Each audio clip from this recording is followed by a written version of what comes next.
la la la. Ay ay ay.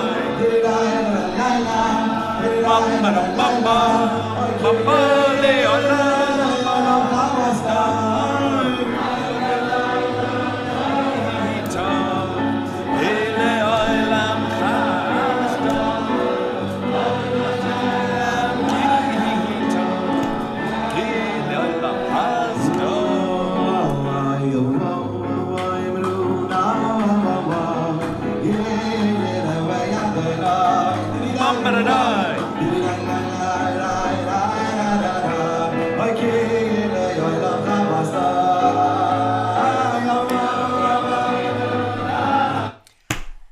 Guten Erev Shabbos and a Guten Erev Yom Kippur. Very special Friday. It's a time to get on up. Get on up. We're going to the Day of Atonement. And you know, that doesn't need to be, and it should not be. It should not be a time of trepidation only. Of course, we're about to go into the Day of Atonement. It's something to be taken seriously. But if we've been doing the work, if we've been saying slichas since before Rosh Hashanah, if we've been preparing, if we've been asking for forgiveness, then we know that our Father in heaven, who appreciates that work and forgives us when we apologize sincerely, just as our loved ones forgive us when we apologize sincerely, well, then we're going into the day, one of the highest days of the year, a day with 5 services, not just the Musaf that we add every Shabbos and on holidays, but also the very special Ne'ilah, the 5th service that is only on Yom Kippur, and our fasting and our atonement and our coming together as a community and our singing, our joyful singing on Yom Kippur, all of it works together to lift us up. That's the day that we're going into starting tonight. So let's light up the darkness. Okay, let's see. This bounced on me. Let's do it again. Who's in the house on a Friday? Guy in Ohio, Lorraine in Texas, Bill in Missouri, Nancy in North Carolina, Melissa in Great Neck, Sharon in New Jersey, Paul is with us, Joe in the Inland Empire, Bell, gotta be in Texas, right? Franco in Trieste, Italy, Ellen, Southern California, Marjorie in Georgia, Chaim in Florida, Gordo in Scotland. Welcome, everybody. I'm gonna do a double. As I mentioned yesterday, it'll change in our schedule. So we're not gonna have class tomorrow night. That's when we're coming out of Yom Kippur. It's just too much after the fast. And then we had a personal change here. So we're off on Sunday, off on Monday. Our next class after today is going to be Tuesday, regular time, 6 p.m. Pacific. Then the following day is Wednesday, Erev Sukkot. So on Wednesday, we'll have a noon class, same schedule as today. All right, let's get into it. Yesterday, we started talking about that a husband inherits from his wife. A wife does not inherit from her husband. There's tremendous implications of that in not only a patrilineal, patriarchal system as spelled out in the Torah, but particularly a tribal system. Right, so when Joshua led the children of Israel into the promised land, and then it got divided into tribal regions. Those regions are still demarcated today in modern Israel. It's not like you have to pay a toll or anything, but you know when you're in Judea, when you're in Benjamin, when you're in Dan, when you're in Zebulun and Issachar, etc. And through marriage, you know, sort of plots of land could be inherited, a son from his mother, or a husband from his wife. And then there's the issue, well, what happens if the wife inherits from the husband? Already we're going to have problems that land's going from one tribe to another, but there's a limit to how much that's going to happen. At any rate, here they're establishing how we know from various places in the Bible that husbands inherit from their wives. Wives have a right to support from their husband and from the heirs of the husband, but they are not the heirs of the husband. So we saw at the end of yesterday, they brought a proof from that, from the Torah, right, from the first 5 books of the Bible, where it says in Numbers 36:7, so shall no inheritance of the children of Israel transfer from tribe to tribe. And 2 verses later, so shall no inheritance transfer from one tribe to another tribe.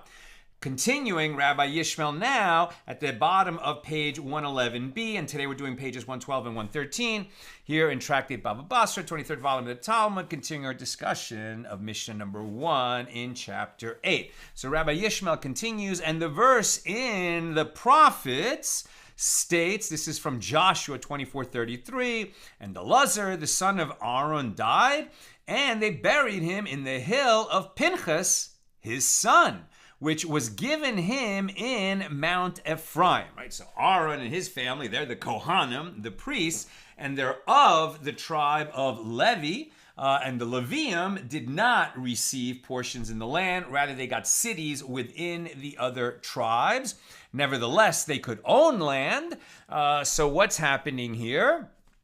That Elazar, the son of Aaron, died, and they buried him in the hill of Pinchas, his son, which was given him in Mount Ephraim. And from where did Pinchas have land that his father Elazar did not have? So rather, this teaches that Pinchas married a woman who was not of the Levite tribe, and so she inherited her father's land. Presumably, she was the father was from Ephraim, and she died, and he inherited from her, so that he had his own land. And this also indicates that a husband inherits from his wife. And now Rabbi Yishmael brings a proof from the writings, right? The Hebrew Bible, Tanakh, Torah, Nevi'im, and Kesuvim. So now from the writings, from 1 Chronicles 2:22, and Seguv begot Yair, who had 23 cities in the land of Gilead. Now on 112a. And from where did Yair have land that his father Seguv did not have? Rather, this teaches that Yair married a woman who inherited her father's land, and she died and inherited from her, and he inherited from her, so that he had his own land. And this also indicates that a husband inherits from his wife. How did she get land? Because of the law from the daughters of Zelophehad that established when they asked Moses, and he asked God, that women do inherit from their father. The wives don't inherit from their husbands. Of course, the daughters only inherit from the father if there is no son to take that inheritance. Now, the Gemara proceeds to explain this baraisa. What is the meaning of, and as always, this is in the absence of a will, right? So parents can say whatever they can bequeath however they want in a will, but in the absence of a will, these are the laws that will govern the inheritance. The Gemara proceeds to explain this baraisa. What is the meaning of, and it states? Why is it necessary to provide additional proofs beyond the first verse? And the Gemara explains, the first verse seems to prove the law that a husband inherits from his wife. And if you would say that the verse that rules that a woman who inherited land from her father cannot marry a man from another tribe, and that is not concerned that he will inherit from her, but rather the verse is concerned about a transfer of inheritance from one tribe to another by means of the son who will inherit from his mother, rather than the husband who will marry this woman. So either way, there's going to be a transfer from tribe to tribe, but how do we know it's talking about the husband and not the son? But a husband, and therefore if that were the case, then a husband would not inherit from his wife. Therefore, come in here another verse that is seemingly superfluous. So shall no inheritance of the children of Israel transfer from tribe to tribe. And this teaches that a transfer of land could occur by means of a husband inheriting from her. And that is why, it's very interesting, because you might think that, well, because this is a concern, it would be prohibited for a woman to marry a man from a different tribe. It's not. It's discouraged, right? So that we won't have the problem of too many parcels of land going from one tribe to another. But obviously it did happen, so it's not that it's prohibited, it's just discouraged for the reasons we've been talking about. Now, and if you would say that this verse is also concerned with the transfer of the inheritance by means of the son, and that the seemingly superfluous verse is stated for a different reason, i.e., in order to establish that a woman who inherited land from her father and marries a man from another tribe will violate for that act a prohibition, namely, so shall no inheritance of the children of Israel transfer, and a positive mitzvah, namely, shall be wife to one of the family of the tribe of her father. Therefore, come in here, another verse that is seemingly superfluous, so shall no inheritance transfer from one tribe to another, which teaches that a transfer can occur by means of the husband inheriting from his wife. And if you would say that this verse is also concerned with the transfer of the inheritance by means of a son as opposed to a husband, and that the seemingly superfluous verse is stated for yet another purpose, i.e., in order to establish that a woman who inherited land from her father and marries a man from another tribe violates for that action two prohibitions and a positive mitzvah, therefore come in here yet another proof that a husband does inherit from his wife from the verse in Joshua that Elazar the son of Aaron died and was buried in Pinchas, who had land that was not from him. And if you would say that Pinchas did not inherit this land from his wife, but rather from his mother, as it was Elazar, his father, who married a woman who inherited land, and she subsequently died, and her son Pinchas inherited from her, so that this verse proves that inheritance of a son and not that of a husband, therefore come in here yet another proof from the writings in 1 Chronicles regarding Seguv and Yair. That all these cases are being brought just as a proof of the fact that husbands inherit from their wives. You might have thought that the concern about land moving from one tribe to another is only a concern about the fact that sons inherit from their mothers, which we've already established, but they're proving over and over again that by means of these verses, we know that husbands inherit from their wives.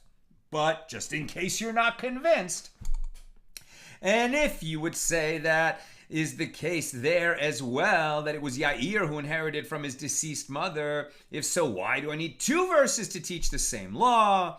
And this concludes the Gemara's explanation of the Baraisa, husbands inherit from their wives. Now, Rav Papa said to Abaye, from where do you know that this is how the verse should be understood? Perhaps I could actually say to you, a husband does not inherit from his wife, and the verses are concerned about a transfer of inheritance from one tribe to another by means of the son, as we explained over and over again, but now it's a new discussion on the same subject, not within that Baraisa, but rather now in the Gemara between Rav Papa and Abaye. And so we continue. How do we know that these verses aren't talking about transfer from one tribe to another by means of a son inheriting from his mother? As we explained, teaching that one who does so violates two prohibitions and a positive mitzvah when, I guess, this daughter... I'm not even sure what they're saying. I'm just going to keep going. And with regard to Yair, one could say that he purchased it from a third party rather than that he inherited. Okay, there's a new wrinkle. And with regard to Pinchas as well, one could say he purchased it from a third party, not that he inherited from his mother. So Abaye said to him, you cannot say that Pinchas purchased the land where he buried his father, as if so, the field would return to its original owner in the Yovel. So this question was asked the other day. If you buy land, it goes back to its owner in the Yovel. But if you inherit it, no. And it would be found that this righteous man, i.e. Elazar, is buried in a grave in land that is not his. If it was purchased land that's going to go back in the Yovel, then this righteous man would end up being buried in a plot of land that now belongs to some other tribe, not to his family. Rav Papa asked further, rather say that in his capacity as a priest, he came into possession of his land as a dedicated field. Pinchas, as a priest, may have owned the land by that means. Therefore, one can still say that a husband does not inherit from his wife, and the verses are concerned about a transfer of inheritance from one tribe to another by means of the son. Abaye said, even if you say that her son and not her husband inherits from her, ultimately the inheritance is uprooted from the tribe of the mother and is moved to the tribe of the father. And the prohibition against marrying a man from another tribe is not effective in achieving its goal. The verse speaks of a woman who inherited the land from her mother, who is of a different tribe than her father. So even if she marries a man from her own tribe, the inheritance will be transferred from her mother's tribe to that of her, the woman's husband, as even if the woman's son inherits, he is of his father's tribe. Rav Papa rejects this, and from where do you raise your challenge? Again, they're using this verse in the Torah that is prohibiting or at least discouraging marriages outside the tribe because it'll result in land moving from one tribe to another, and that this verse proves because that verse is required, therefore we know that husbands inherit from their wives. And they keep saying, yeah, but we would have the same concern just because a son inherits from his mother. So how we haven't proven, at least from this verse, that husbands inherit from their wives, something that is not stated explicitly in the Torah. That's why they keep pulling on the thread to see if it will unravel. From where do you raise your challenge? But perhaps it is different there, as the inheritance had already been transferred by the mother of the woman when she married the father, so that the Torah is no longer concerned with the continued transfer. To explain, when the parents of this now deceased woman married, the land that her mother would eventually inherit was already thought of as being transferred away from the ownership of her mother's tribe.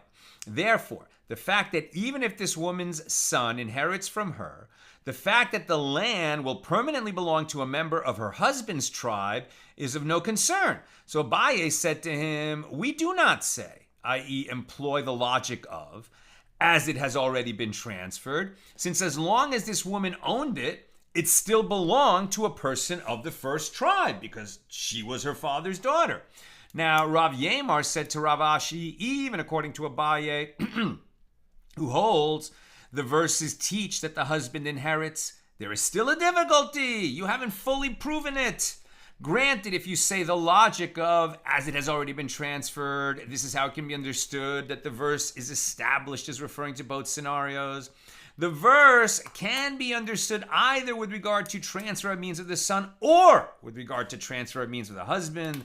In both of these scenarios, the daughter's marriage to a man from her father's tribe is effective in ensuring that the land she will inherit will not leave the tribe. Because if she inherited it from her father, it remains within the same tribe. And if she inherited from her mother, it had already been transferred when her mother married her father. But if you say that we do not say the logic of, as it has already been transferred, then even when she gets married to one of the family of the tribe of her father, what of it? But an inheritance is uprooted from the tribe of her mother, who had inherited land from her, the mother's father, to the tribe of her father, as her husband is from her father's tribe. And needless to say, there has already been marriage outside of the tribe. Are we saying that marriage outside the tribe is only prohibited when it will result in land being transferred from one tribe to another? But there's always that possibility whenever there's intermarriage between tribes. Rav Ashi said to him, there is a way that the transfer to another tribe can be avoided, where we marry her to a man whose father is from her father's tribe, and his mother is from her mother's tribe. They have the same heredity, as it were. And the transfer is avoided as the land retains the exact status that it had when it was in the woman's possession. Now we're on 112b. The Gemara asks, if so, if a daughter who inherits land from both of her parents must marry a man whose father is from her father's tribe and whose mother is from her mother's tribe, this verse, Numbers 36:8, shall be a wife to one of the family of the tribe of her father, should have said, shall be a wife to one of the family of the tribe of her father and her mother. Gemara replies, if it were written like this, I would say that even the opposite is permitted, that she may marry a man whose mother is from her father's tribe and whose father is from her mother's tribe, as long as she marries someone who is connected to both tribes. It is permitted. The verse therefore teaches us that the opposite is not permitted. The Gemara comments concerning the marriage of a woman who inherited land. It is taught in a baraisa with regard to the transfer of the inheritance by means of the son, and it is taught in a baraisa with regard to the transfer of the inheritance by means of the husband. The Gemara presents the baraisas. A baraisa is taught with regard to the transfer of the inheritance by means of the son, as follows: so shall no inheritance of the children of Israel transfer from tribe to tribe, based on Numbers 36:7. That is Numbers 36:7. So that verse speaks of the transfer of the inheritance by means of the son. The Torah prohibits the woman from marrying a man from a different tribe, since her son will inherit from her, and thereby the inheritance will transfer away to its original tribe. Do you say that this is with regard to the transfer of the inheritance by means of the son? Or is it only with regard to the transfer of the inheritance by means of the husband? When it says, so shall no inheritance transfer from one tribe to another tribe, that's Numbers 36:9. The verse is speaking with regard to the transfer of the inheritance by means of the husband, as opposed to the son. How do I realize the meaning of the verse? So shall no inheritance of the children of Israel transfer from tribe to tribe. That was the earlier verse, 36:7. That verse speaks of the transfer of the inheritance by means of the son. So in other words, two verses were given to teach that whether the transfer is by means of the son or by means of the husband, we want to avoid that. But it indicates along the way that husbands inherit from their wives. Now we're on page 113a. It is taught in another baraisa. So shall no inheritance transfer from one tribe to another tribe. Numbers 36:9. So the verse speaks of transfer by means of the husband. The Torah prohibits the woman from marrying a man from a different tribe, since her husband will inherit from her, thereby transferring her inheritance away from its original tribe. Do you say that this is with regard to the transfer of the inheritance by means of the husband? Or is it only with regard to the transfer of inheritance by means of the son? When it says, so shall no inheritance of the children of Israel transfer from tribe to tribe, the first verse, 36:7, the verse is speaking with regard to the transfer of inheritance by means of the son. How do I realize the meaning of the verse? The second verse, 36:9, no inheritance transfer from one tribe to another tribe. That verse speaks of the transfer of the inheritance by means of the husband. The two baraisas seem to be saying the same thing. Now, the Gemara comments, in any event, according to everyone, i.e. according to both baraisas, the phrase in the verse, from one tribe to another tribe, that's the second one, speaks of the transfer of the inheritance by means of the husband, seemingly a proof that husbands inherit from their wives. Now the Gemara asks, how do you know that? From where is this inferred that the second one is speaking about husbands, that no inheritance shall transfer from tribe to tribe by means of the husband as opposed to the son? How do you know that? From where is this inferred? The Gemara supplies a mnemonic, a memory device.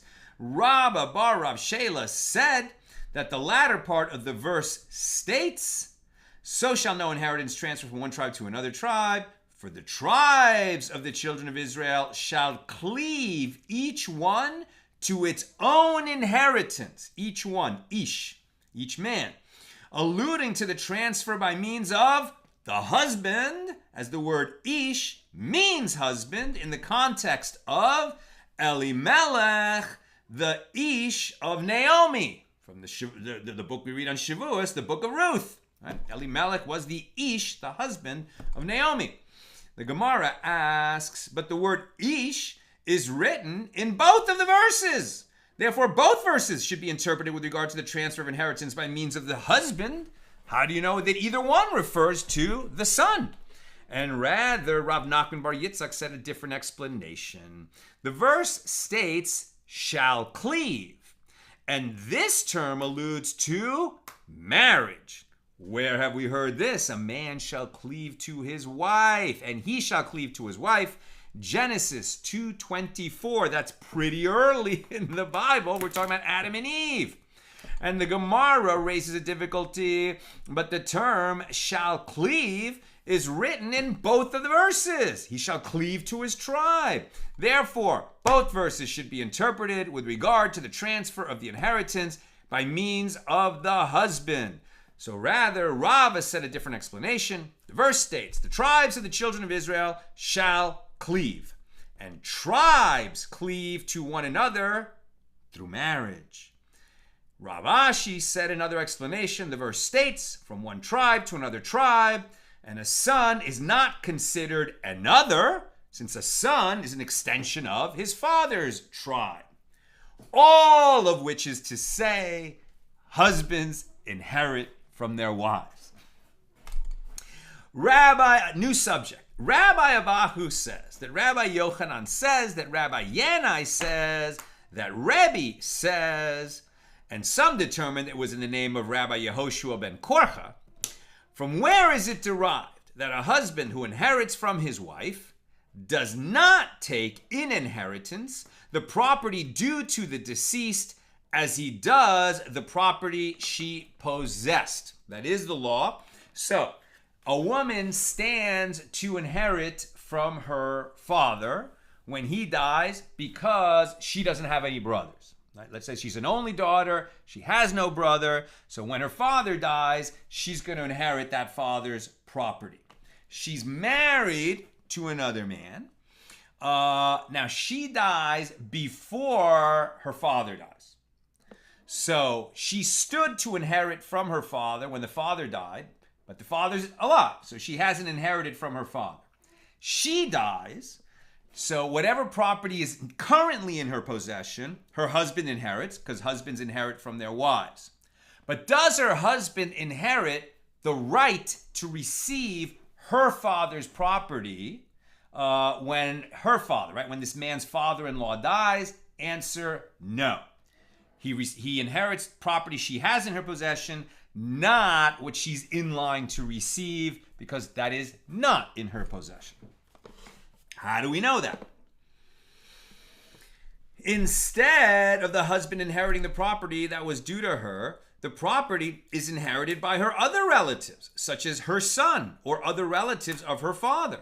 As it is stated, and Seguv begot Yair, who had 23 cities in the land of Gilead. 1 Chronicles 2:22.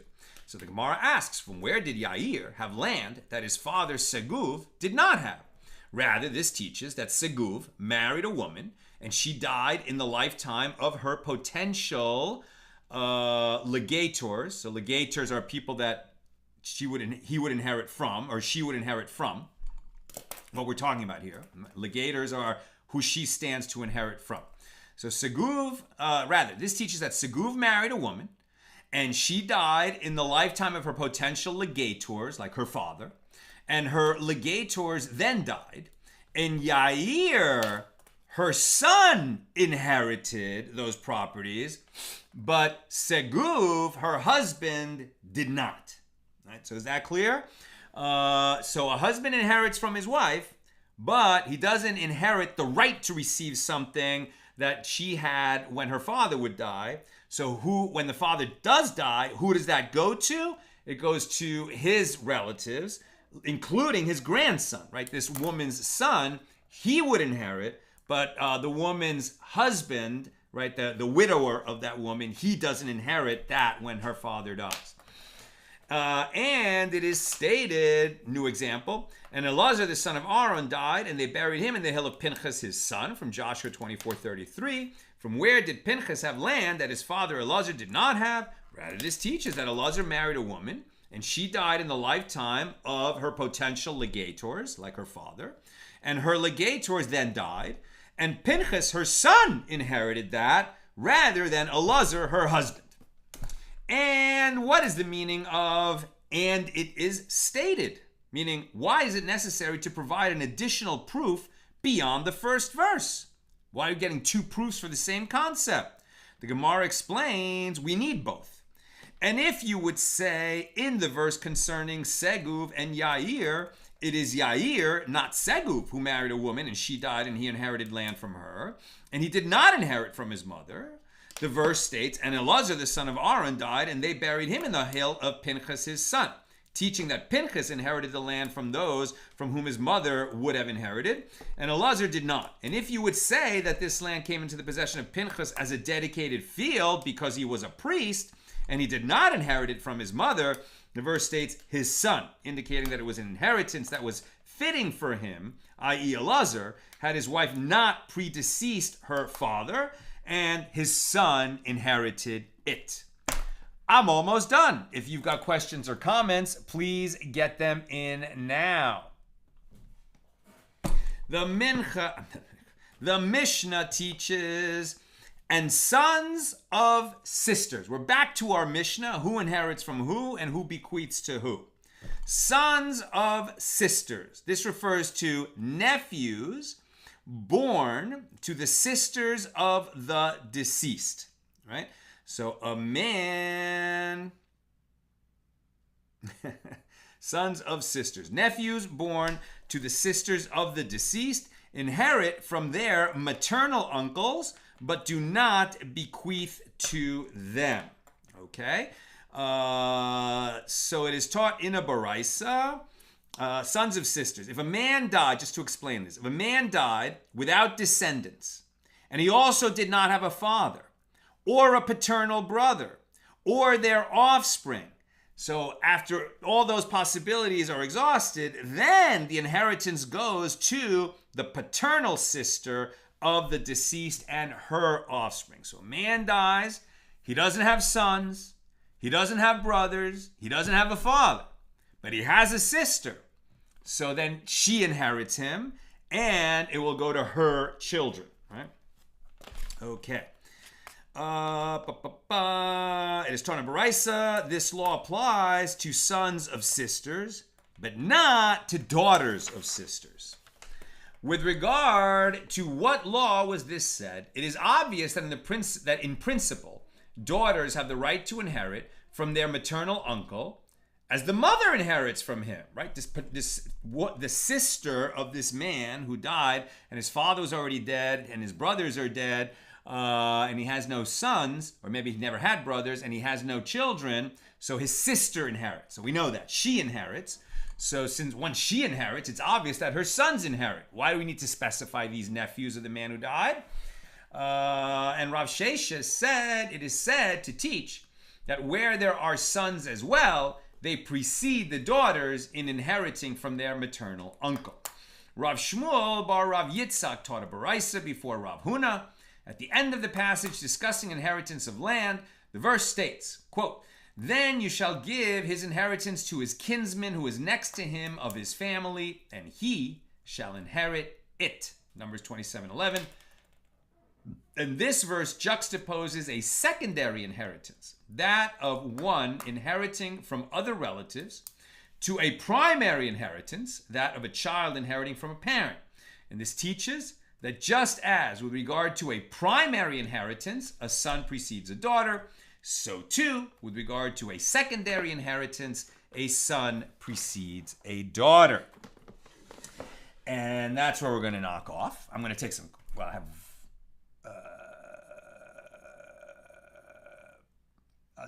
just one comment from Sharon.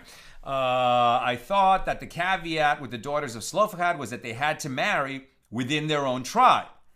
Exactly. And that is why this enormous discussion to avoid the problem now that daughters are inheriting, that the tribal regions will get all broken up. Exactly. Okay, so that's what I've got for us today. May everyone have a meaningful and uplifting fast, and may you not have headaches and other kinds of problems like that. May you reach Ne'ilah, the final service of Yom Kippur, with joy and connection to God and the Jewish people. We wish the very best and warmest and great love, not only to our brothers and sisters, the Jews, but among our allies and everyone who stands with us in this very difficult and trying time for the Jewish people. May we only hear good news as we go into Yom Kippur and as we come out of it. And I just wish you every good thing, my holy sisters and brothers. A good Shabbos, a good Erev Yom Kippur, and I don't know, and whatever blessing I forgot to give you, you should get that too. All the best, and God willing, see you Tuesday. Our next class is Tuesday at the regular time. The schedule's posted on the Facebook page. But God willing, see you Tuesday at the regular time, 6 p.m. Pacific. All the best.